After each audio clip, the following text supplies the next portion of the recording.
Hello and welcome back to Mere Words. I'm your host Jacob Mueller, and we are getting into the Halloween spirit once again. Last week we read Edgar Allan Poe's The Raven. Today we're going to read my favorite short story of all time, written by an author who was inspired by Poe and continued his legacy of Gothic literature. Although most people wouldn't call it that. It's better to think of his work as cosmic horror. That's right, today we're reading a tale from the father of the old ones, the creator of the dreamlands. Today we're reading H.P. Lovecraft.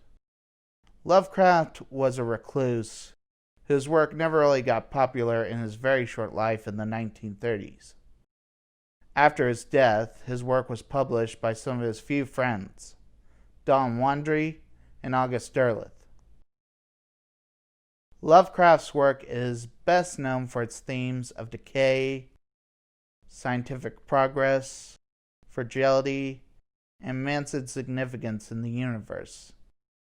His work is also well known for being an outward expression of his horrible racism, with ideas such as immigrants worshipping horrible old gods and racial mixing leading to abominations.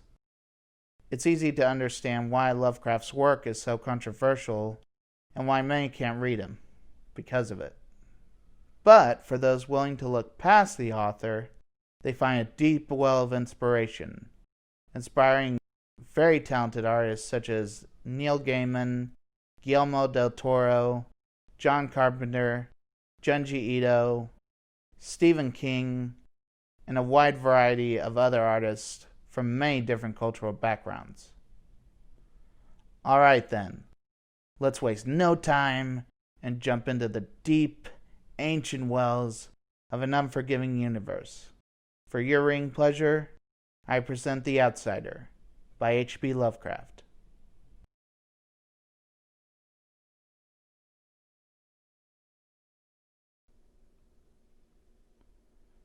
Unhappy is he to whom the memories of childhood bring only fear and sadness.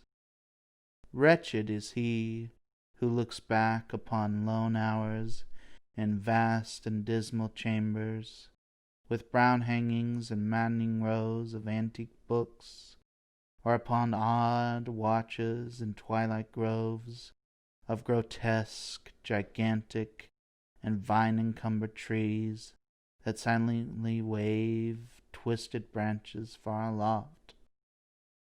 Such a lot the gods gave to me, the dazed, the disappointed, the barren, the broken, and yet I am strangely content and cling desperately to those sere memories where my mind momentarily threatens to reach beyond to the other.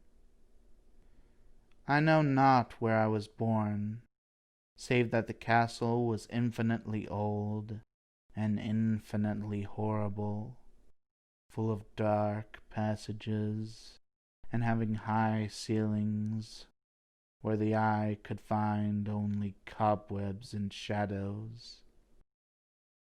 The stones in the crumbling corridors seemed always hideously damp, and there was an accursed smell everywhere, as of the piled-up corpses of dead generations. It was never light, so that I used sometimes to light candles and gaze steadily at them for relief. Nor was there any sun outdoors, since the terrible trees grew high above the topmost accessible tower. I must have lived years in this place, but I cannot measure the time. Beings must have cared for my needs, yet I cannot recall any person except myself, or anything alive but the noiseless rats, bats, and spiders.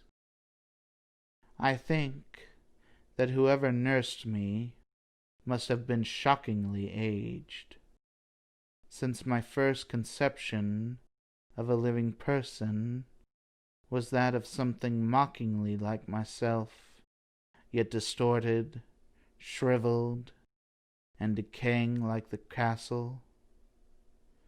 To me, there was nothing grotesque in the bones and skeletons that stowed some of the stone crypts deep down among the foundations. I fantastically associated these things with everyday events, and thought them more natural than the colored pictures of living beings which I found in many of the mouldy books. From such books I learned all that I know. No teacher urged or guided me, and I do not recall hearing any human voice in all those years, not even my own. For although I have read of speech, I had never thought to try to speak aloud. My aspect was a matter equally unthought of, for there were no mirrors in the castle, and I merely regarded myself by instinct as akin to the youthful figures I saw drawn and painted in the books. I felt conscious of youth because I remembered so little. Outside, across the putrid moat, and under dark, mute trees, I would often lie and dream for hours about what I read in the books, and would longingly picture myself amidst gay crowds in the sunny world beyond the endless forest. Once I tried to escape from the forest, but as I went farther from the castle, and the shade grew denser, and the air more filled with brooding fear, so that I ran back frantically, lest I lose myself in a labyrinth of nighted silence. So through endless twilights I dreamed and waited, though I knew not what I waited for. Then, in the shadowy solitude, my longing for light grew so frantic that I could not rest any more, and I lifted entreating hands to the single black ruined tower that reached above the forest into the unknown sky, and at last I resolved to scale the tower, fall though I might, since it were better to glimpse the sky and perish than to live without ever beholding day. In the dank twilight I climbed the worn and aged stone stairs till I reached the level where they ceased, and thereafter clung precariously to the small footholds leading upward. Ghastly and terrible was that dead, stairless cylinder of block, black, ruined and deserted, sinister, with startled bats whose wings made no noise. But more ghastly and terrible still was the slowness of my progress. For climb as I might, the darkness overhead grew no thinner, and a new chill, as of haunted and more venerable mold, assailed me. I shivered as I wondered why I did not reach the light, and would have looked down had I dared.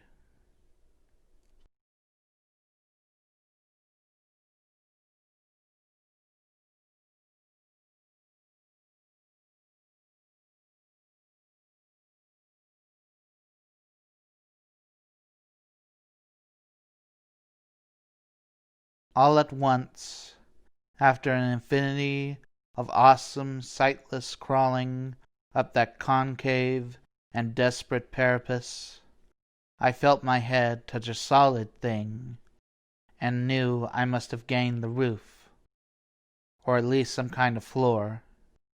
In the darkness, I raised my free hand and tested the barrier, finding it stone and immovable.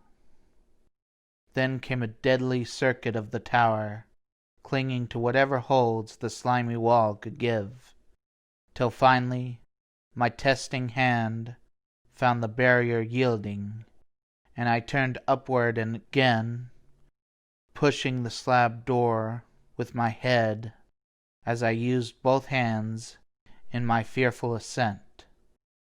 There was no light revealed above, and as my hands went higher, I knew that my climb was for the nonce ended, since the slab was the trap-door of an aperture leading to a level stone surface of greater circumference than the lower tower. No doubt the floor of some lofty and capacious observation tower. I crawled through carefully and tried to prevent the heavy slab from falling back into place, but failed in the latter attempt. As I lay exhausted on the stone floor, I heard the eerie echoes of its fall, but hoped when necessary to pry it open again. Believing I was now at a prodigious height, far above the accursed branches of the wood, I dragged myself up from the floor and fumbled about for windows, that I might look for the first time upon the sky and the moon and stars of which I have read. But on every hand I was disappointed, since all that I found were vast shelves of marble, bearing odious oblong boxes of disturbing size. More and more I reflected, wondered what hoary secrets might abide in this high apartment so many eons cut off from the castle below. Then unexpectedly my hands came upon a doorway, where hung a portal of stone, rough with strange chiseling.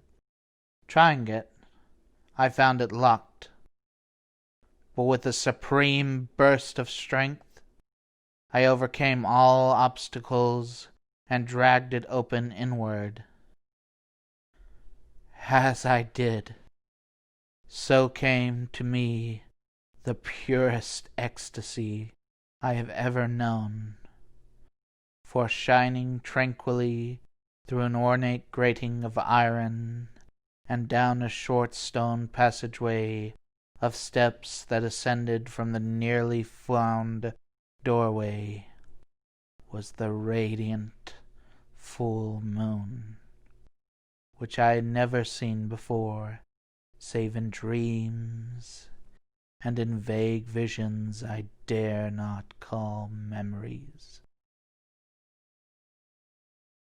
Fancying now that I had attained the very pinnacle of the castle, I commenced to rush up the very few steps beyond the door.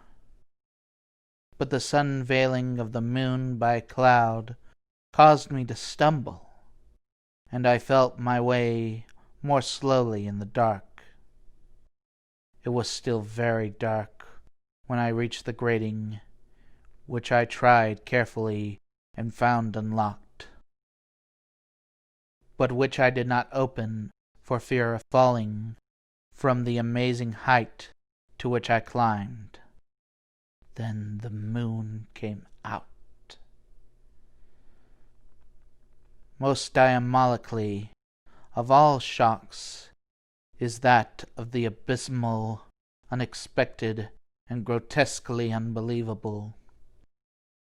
Nothing I had before undergone could compare in terror with what I saw now, with the bizarre marvels that sight implied. The sight itself was as simple as it was stupefying, for it was merely this. Instead of a dizzying prospect of tree-tops seen from a lofty eminence, there stretched around me, on a level though the grating, nothing less than solid ground,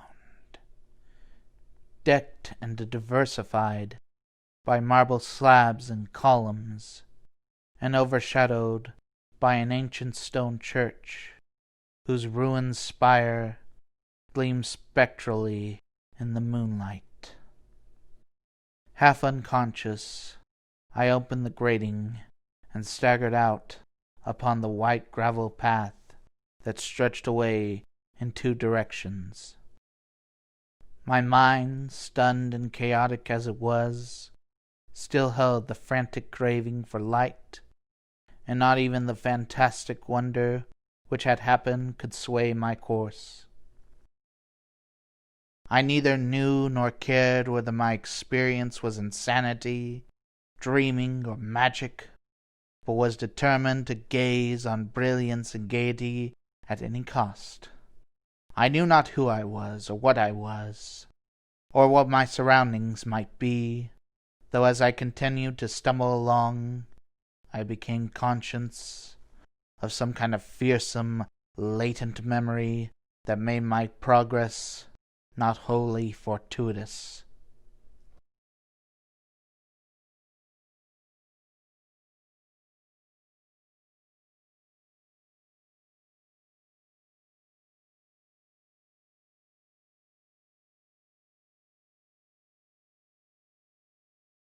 I passed under an arch out of that region of slabs and columns, and wandered through the open country, sometimes following the visible road, but sometimes leaving it curiously to tread across meadows where only occasional ruins bespoke the ancient presence of a forgotten road.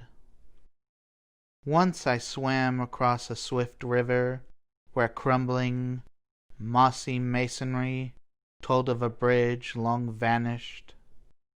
Over 2 hours must have passed before I reached what seemed to be my goal, a venerable Evade castle in a thick wooded park, maddeningly familiar, yet full of perplexing strangeness to me.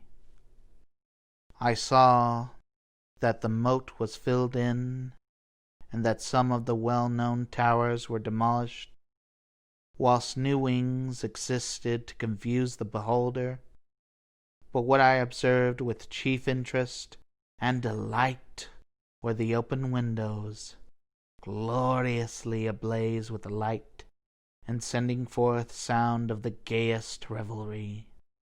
Advancing to one of these, I looked in and saw an oddly dressed company, indeed, making merry and speaking brightly to one another. I had never seemingly heard human speech before, and could only guess vaguely what was said. Some of the faces seemed to hold expressions that brought up incredibly remote recollections. Others were utterly alien. I now stepped through the low window into the brilliantly lighted room, stepping, as I did so, from my single brightest moment of hope to my blackest convulsion of despair and realization. The nightmare was quick to come, for as I entered, there occurred immediately one of the most terrifying demonstrations I had ever conceived. Scarcely had I crossed the sill when there descended upon the whole company a sudden and unheralded fear of hideous intensity, distorting every face and evoking the most horrible screams from nearly every throat. Flight was universal and in the clamor and panic several fell in a swoon and were dragged away by their madly fleeing companions. Many covered their eyes with their hands and plunged blindly and awkwardly in their race to escape, overturning furniture and stumbling against the walls before they managed to reach one of the many doors. The cries were shocking, and as I stood in the brilliant apartment alone and dazed, listening to the vanishing echoes, I trembled at the thought of what might be lurking near me unseen. At a casual inspection, the room seemed deserted, but when I moved towards one of the alcoves, I thought I detected a presence there, a hint of motion beyond the golden, arched doorway leading to another and somewhat similar room.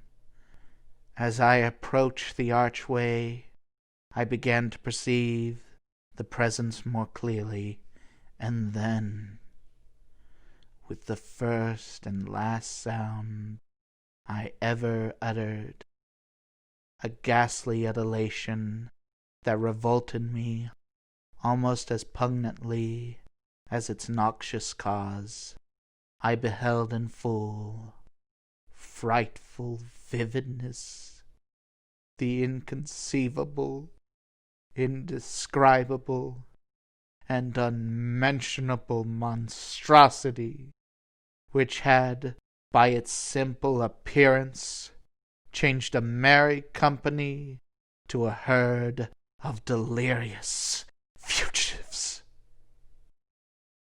I cannot even hint what it was like, for it was a compound of all that was unclean, uncanny, unwelcome, abnormal, and detestable. It was the ghoulish shade of decay, antiquity, and desolation, the putrid, dripping Eldion of some unwholesome revelation, that awful bearing of that which the merciful earth should always hide. God knows it was not of this world, or no longer of this world, yet to my horror I saw in its eaten away and bone-revealing outlines a leering, abhorrent travesty on the human shape, and its mouldy, disintegrating apparel and unspeakable quality that chilled me even more.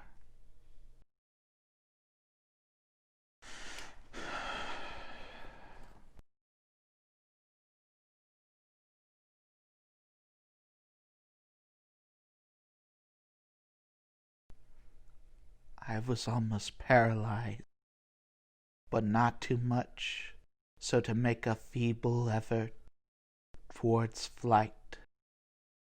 A backward stumble which failed to break the spell in which the nameless, voiceless monstrosity held me. My eyes, bewitched by the glassy orbs which stared loathsomely into them, refused to close, though they were mercifully blurred and shewed the terrible object but indistinctly after the first shock. I tried to raise my hand to shut out the sight, yet so stunned were my nerves that my arm could not fully obey my will. The attempt, however, was enough to disturb my balance, so that I had to stagger forward several steps to avoid falling, and as I did, I became suddenly and agnosingly aware of the nearness of the carrion thing, whose hideous hollow breathing I half fancied I could hear. Nearly mad, I found myself yet able to throw out a hand to ward off the forted aberration which pressed so close, when in one cataclysmic second of cosmic nightmarishness and hellish accident. My fingers touch the rotting and outstretched paw of the monster beneath the golden arch. I did not shriek, but all the fiendish ghouls that ride the night wind shrieked for me, as in the same second there crashed down upon my mind a single and fleeting avalanche of soul-annihilating memory. I knew in that second all that had been, and remembered beyond the frightful castle and the trees, and recognized the altered edifice in which I now stood.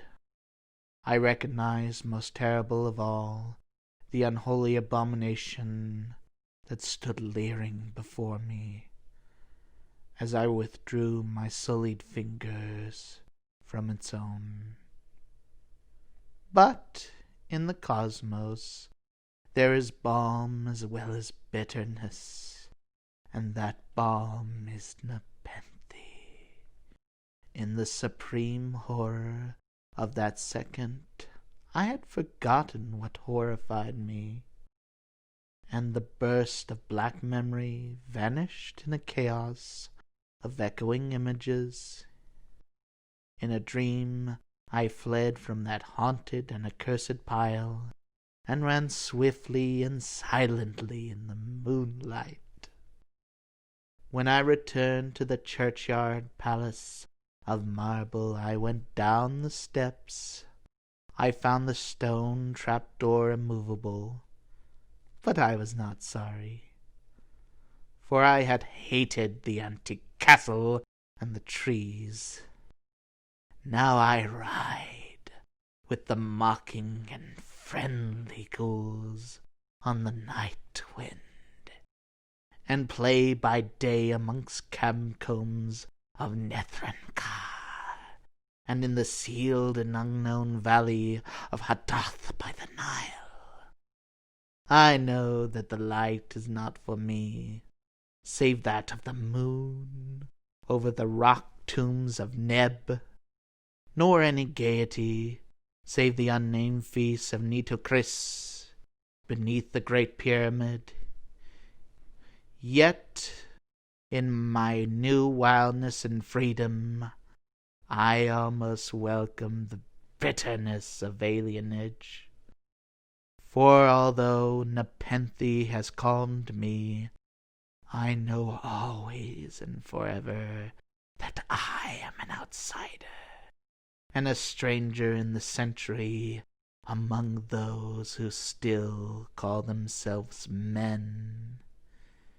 This I have known ever since I stretched out my fingers to the abomination within the gilded frame, stretched out my fingers and touched a cold and unyielding surface of polished glass.